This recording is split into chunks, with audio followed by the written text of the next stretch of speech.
From Ground Zero to the Pentagon to the crash site of Flight 93 and in communities across our country. Solemn ceremonies today as the names were read, the bells were rung in honor of the nearly 3,000 people lost on this day 23 years ago. 7 people from Minnesota died on September 11, 2001. Among them, Bloomington native Tom Burnett. He was aboard Flight 93. He's buried at Fort Snelling. And Gordy Amoth. He was working in the World Trade Center. But today, something else has been lost. It was a piece of the glass from Ground Zero that is a part of the 9/11 memorial for Gordy in Wayzata.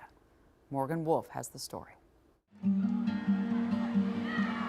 To the students of the Blake School, this might just be the name of a stadium. Huge football player. But to the Amoth family, it's the name of someone they loved. He was my big brother. He was only 2 years older than me, so we were close in the sense we did a lot of things together. Gordy was the life of the party. Gordy was the one who would walk in the door and people would know who he was. Eric Amoth holds on to the memories of his brother Gordon dearly. He was fun to be around. He was somebody who just really wanted to get the most out of life he could possibly get. You know, that's why he wanted to go to New York, Bright Lights, big city. It was in that big city when one of the biggest tragedies in the United States took Gordon's life. I was driving down to St. Paul. I was working there at the time, and so then I heard about it on the radio, first plane. And so obviously that was a shock to everybody, and my mind was racing like, which tower is he in? It's one of the worst days in American history.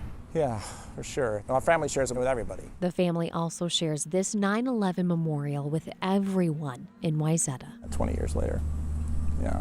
And for us, it was really important that it not only be for Gordy, but for all the victims. 2 lawn stones sitting alongside the lake Gordon loved. In remembrance of Gordon McCannell Amoth Jr. On top lay pieces of metal and glass from Ground Zero up until a few weeks ago when one of them was stolen. That was sad.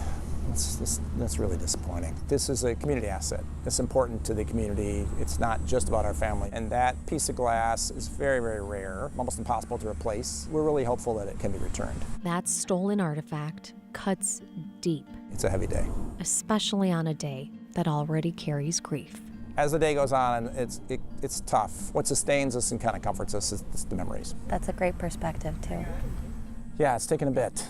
You know, all of us had to go through the healing process, and it never ends. But as time passes, you're trying to think about the good times. It's not just the name of a stadium or the part of a sculpture. It's the memory of a brother, a son, a friend. It's a piece of their family. It's not our day, it's everybody's day.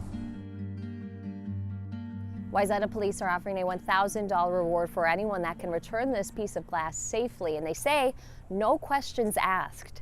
They want it back so that everyone can reflect on the significance of this memorial.